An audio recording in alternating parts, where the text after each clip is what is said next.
Tapi kalau orang yang selalu sebut dulu, zaman dulu, itu dia masih ada fasenya di otaknya reptil karena dia mencari aman.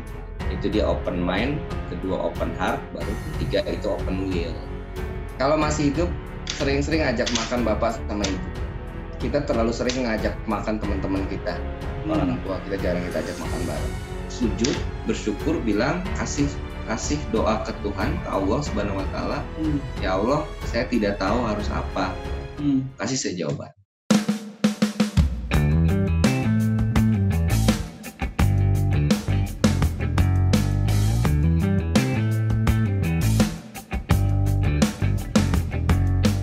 Jadi ada 3 lapisan otak kan, ada lapisan reptil, kemudian ada mamalia sama human.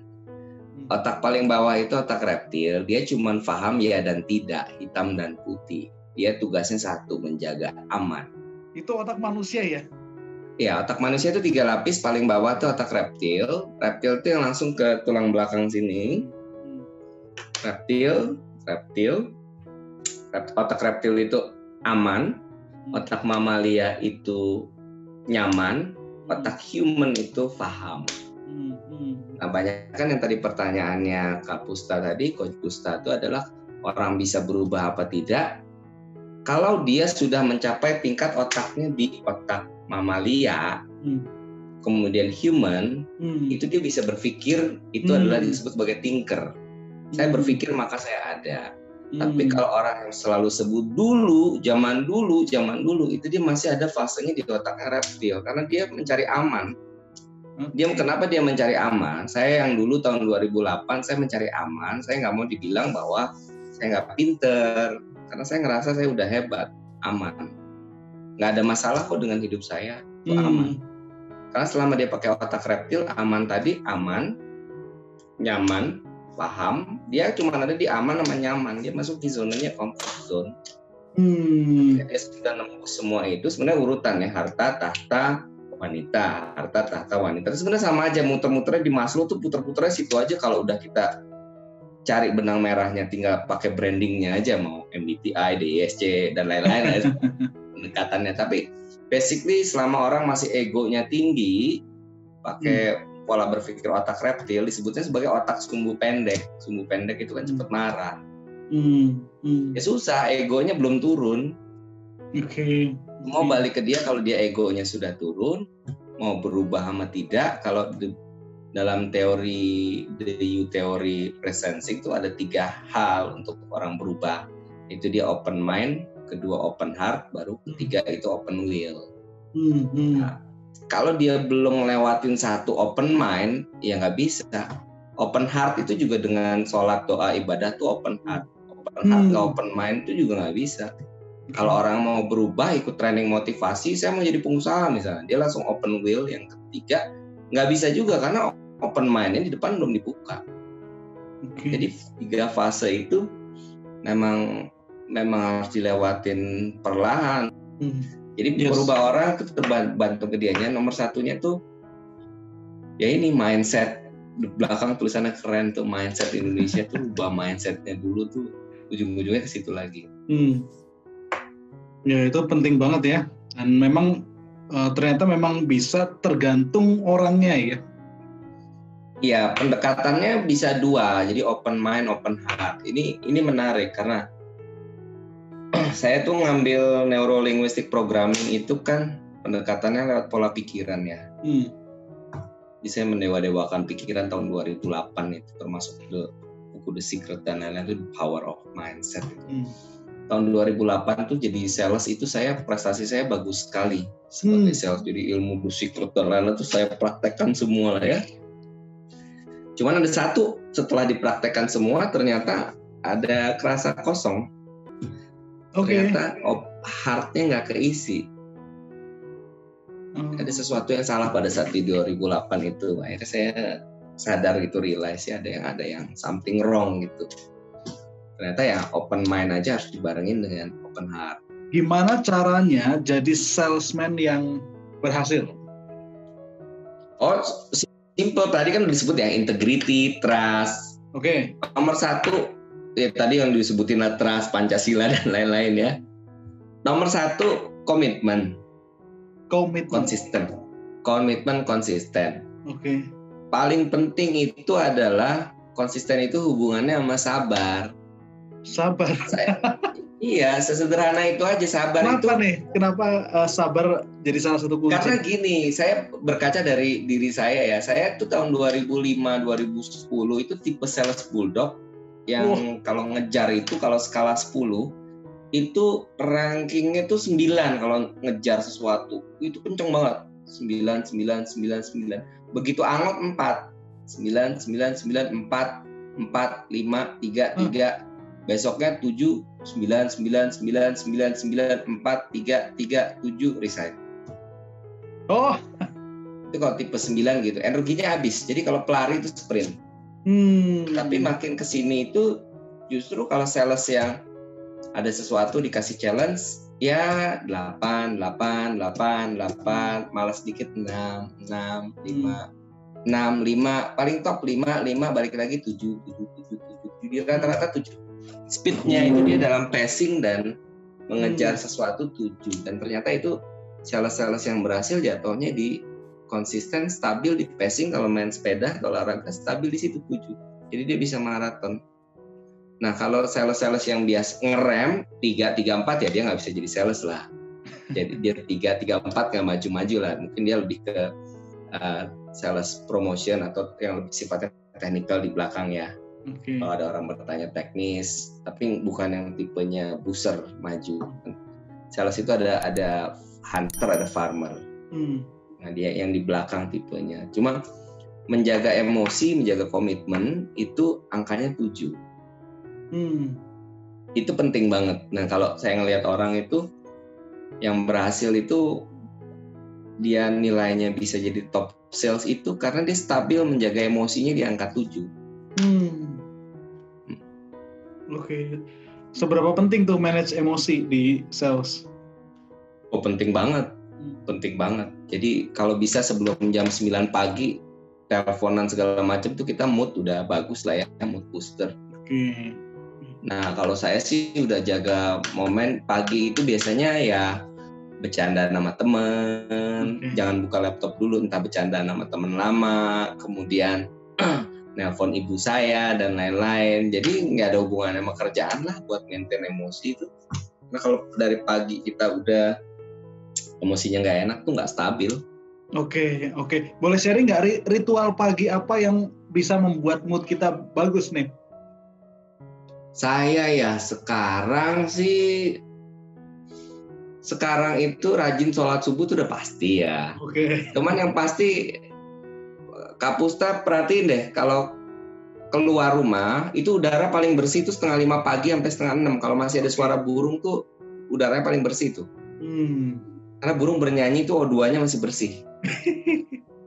Ya, jadi ada penelitiannya kalau udara bersih tuh ada suara burung jam segitu, nanti 5:30 tuh suara burungnya udah mulai hilang. Perhatiin deh. Nah segitu, kemudian jalan. Saya selalu pagi ya, sampai kantor jam 7. Ya ada aja yang dilakuin. Sampai mood booster baru mulai kerja tuh mungkin jam 9 lah kalau yang berat-berat. Sisanya sekarang lagi suka ngutik-ngutik video dan lain-lain itu macam-macam. Lakukan sesuatu yang mood booster di pagi hari itu bukan rutinitas lah. Iya, itu penting ternyata ya. Yang lain sisanya sih day to day sama lah. Nah terus kayak yang kerjaan gini misalnya ada sesuatu yang baru itu ya kayak ada dirimu ngajak ngobrol hari ini tuh masuk yang sesuatu yang baru, udah dikerjain aja tuh, gitu bos. Yes. Wah, ini menarik nih. Jadi kalau kita mau hari itu bagus, paginya harus memastikan tadi sebelum jam 9 moodnya di boost dulu ya. Oh iya, mood boosternya dari pagi. Udah harus apa? Enjoy life lah. Ya, kalau menurut Coach Willy, ya. Proses atau hasil, Coach? Proses atau hasil? Sebenarnya jawabannya menurut konteks sih. Kalau lagi kepepet ya hasil. Kalau udah deadline ya hasil. Tapi basically proses. Oke. Basically proses. Karena kalau udah proses hasilnya pasti bagus. Tapi tergantung itu deadline apa enggak. Terus kita udah mau tutup bulan atau enggak itu mau nggak mau hasil. Yang lain jadinya diplomatis ya. Cuman hati-hati, ternyata ada penelitian yang menunjukkan kalau memuji anak zaman sekarang terutama, jangan terlalu sering dipuji sama hasil. Oke. Jadi prosesnya, misalnya anak saya pianonya bagus gitu ya, wah pinter atau apa, wah hebat latihannya, udah gitu aja, wah hebat latihannya. Oke, proses latihannya ya.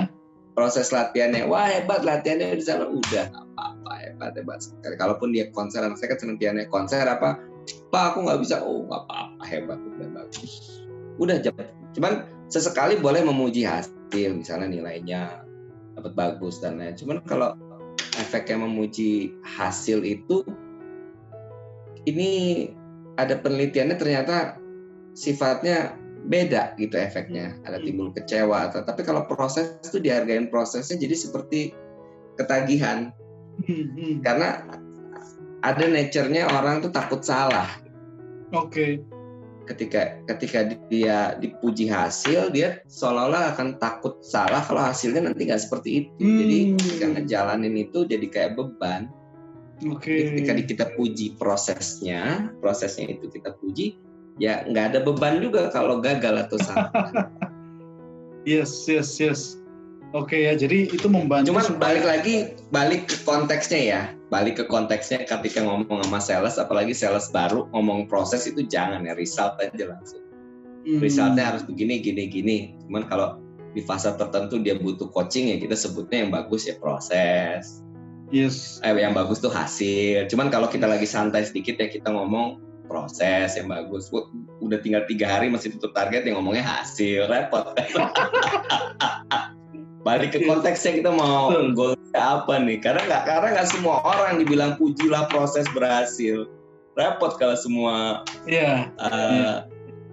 kita ambil ilmu dari langit sini kita terapin mentah-mentah kan. Yes. Nggak bisa semua dipakai ilmunya gitu. Oke, ini nih, looks good atau be good? Looks good tuh do atau apa tuh ya? Looks good artinya kita terlihat bagus, atau be good, kita benar-benar bagus. Yang mana yang penting? Oh, be good lah. Be good itu kan baliknya ke be do have kan. Be do have kalau di psikologi itu. Be itu artinya urusannya sama mindset. Looks good to have di belakang. Jadi be kita be do have, be memiliki mental kaya, do kita bekerja keras, have itu menjadi kaya akhirnya kan. Kalau looks good itu kan seolah-olah saya kaya gitu kan, tapi banyak utang kan, nggak tahu kan looks good kan. Be good itu kan adalah mindsetnya yang diperbaikin. Oke. Kalau konteksnya salesperson nih, looks good di hadapan customer atau be good emang dia benar-benar bagus? Be good itu lebih kembali ke integrity dan kejujuran sih sebenarnya. Kalau orang jujur sama tulus tuh ngomongnya kan kerasa gitu bahasanya. Itu juga apa? Gimana ya? Sales itu ketika menawarkan tuh kerasa gitu, yang pengen berbagi sama yang pengen closing. Apalagi saya paling malas tuh kalau ada teman-teman lama ngajak ini, apalagi misal paling ini maaf ya, agen asuransi dan lain-lain. Will, apa kabar? Ada waktu ketemu nggak? Ya ilah, kemarin kemana? Coba basa-basi. Ada basa-basinya, tiba-tiba sekarang pengen ngajak. Oke. Temu gitu. Yes. Itu kan kelihatan banget kalau dia. Jadi ketika dia ada kebutuhan apa, kemarin ada satu teman saya asuransi, saya nggak perlu, dia udah cukup bagus ininya. Ngeliat saya bikin video ini lain, si Willy bagus juga, tiba-tiba ngubungin saya gitu, ngajak ketemu mau kolaborasi. Aku bilang siapa? Saya justru lebih menghargai Mas Pusta. Saya kan sekarang juga bukan siapa-siapa, nggak terkenal, nggak apa gitu. Ya kan, Mas Pusta ngubungin saya, kita ngobrol, oke, saya otentik aja. Tapi ketika teman saya gini kok, kemarin kayak gini kok, dia kayak sekarang kayak nguber-nguber ya. Ada apa gitu, kayak nggak asli gitu. Pertemanan emang rasanya gimana, Coach? Rasanya gimana? Ya dia azas manfaat sama saya bilang ya udah gini aja deh, ikut trainingku aja dulu yang hari Minggu, nanti habis itu kosong kan dia juga daftar dulu, aku dapat duit juga kan ya, dia manfaatin ya udah. Lalu juga sales juga tak closing juga dong. Kan harusnya kalau saya jadi dia, ini tips sales ya. Kalau saya jadi dia, Will boleh aku telepon nggak? Ada apa? Aku tertarik sama trainingmu. Oh telepon aja sekarang. Orang kan ditanya gini kan, pura-pura ke korban training itu gak sampai 100.000 dia mau prospek saya invest bareng sih cukup besar, saya tahu kalau nggak tahu ya korban 100.000 ikut di kelas saya kan kita juga seneng kan Mas. Oke. Kalau ada orang yang ikut training Kapusta kan seneng walaupun ujung-ujungnya dia pengen prospek nih misalnya. Misalnya ikut training Mas Pusta sekali 2 kali ini contoh ya. Yang ketiga dia ngobrol Mas Pusta ini, Mas aku punya ini nih kalung anti corona. Harganya berapa bro? 10 juta. Oh, terus dia nanya, Mas Pusta training yang ketiga kapan ya? Oh ya saya mau ikut juga Mas. Kita kan juga mikir, aduh, mana ya? Ya gitu loh. Padahal orang ini dia berkorban berapa ratus ribu, sebenarnya ujungnya dia mau jualan itu tadi kalung antivirus. Itu kan way of thinkingnya beda, ada bridgingnya gitu. Yes. Tapi ada satu hal kita bisa baca orang tuh dia otentik, gitu kan. Nggak memanfaatkan. Oke lah. Oke. Wah luar biasa nih, dapat bocoran ilmu sales. Gitu-gitu aja bro, sama aja. Yes. Oke, ini terakhir nih Coach Billy nih. Jadi kalau ngobrol ini emang waktu itu 1 jam berapa ya nih? Wow. Cepet banget ya. Buat orang-orang ya, mungkin orang-orang ini teman-teman mahasiswa atau teman-teman yang baru mulai karir atau yang karirnya mentok, artinya dia nggak tahu gimana gitu. Supaya dia bisa lebih berhasil dan naik ke level berikutnya, apapun ininya mereka. Saran Coach Willy apa buat mereka? Nomor 1 pertanyaan saya, orang tuanya masih hidup nggak? Oke, kalau masih hidup gimana? Kalau nggak gimana? Kalau masih hidup, sering-sering ajak makan bapak sama ibu. Dah, itu dulu nomor 1. Kita terlalu sering ngajak makan teman-teman kita. Orang tua kita jarang kita ajak makan bareng. Wow. Silahkan tanya deh sama orang yang curhat segala macam. Oh gini bro, ngopi dong, lo ngopi dong, gue bantuin curhat. Pertanyaan saya simple. Ibu kamu masih hidup, ayah masih hidup, oke. Kamu ngobrol sama teman baik, ngopi-ngopi 2 jam bisa di Starbucks, Coffee Bean, bisa. Oke, pertanyaan saya, kapan kamu terakhir 2 jam di meja makan sama ibu? Iya. Atau sama bapakmu? Betul. Kalau belum pernah, lakukan itu dulu deh. Percaya deh, nanti ada keajaiban mendadak. Saya udah buktiin sendiri. Yaudah ilmunya gak usah muluk-muluk segala macam, segala ke training, segala macam. Pertanyaan simpel aja. Kalau orang tuanya masih hidup, ajak makan ibu, dah. Wow, ya. Ini orang tua tuh seneng banget kok. Yes. Ya, atau kalau bapak ibu masih ada, bertiga aja, nggak ada. Misalnya yang belum punya anak ya, bertiga aja satu meja ngobrol kemana. Mereka menghargai banget. Dan itu sangat lebih buat saya ilmunya lebih dari ilmu sedekah. Sedekah kan buat orang lain ya. Ya udah ajak makan keluarga ayah ibu terutama ya, ngobrol. Ibu dulu waktu seumur saya gimana ceritanya? Pertanyaan simpel gitu aja bisa 3 jam mungkin.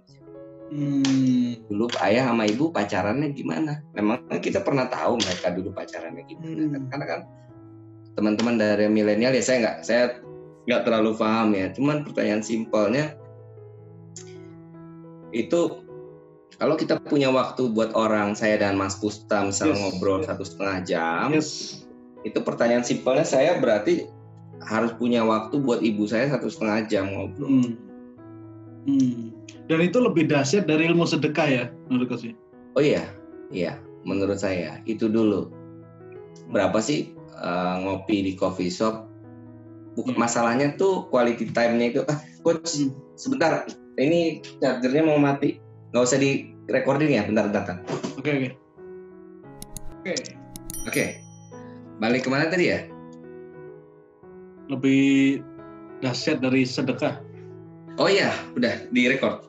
Yes. Oke, jadi berbakti sama orang tua, menurut saya, pengalaman hidup saya itu lebih dahsyat dari sedekah. Makanya pertanyaan pertama saya tadi adalah, orang tuanya masih hidup nggak? Kalau orang tuanya sudah tidak ada, kakak atau adiknya masih hidup atau tidak?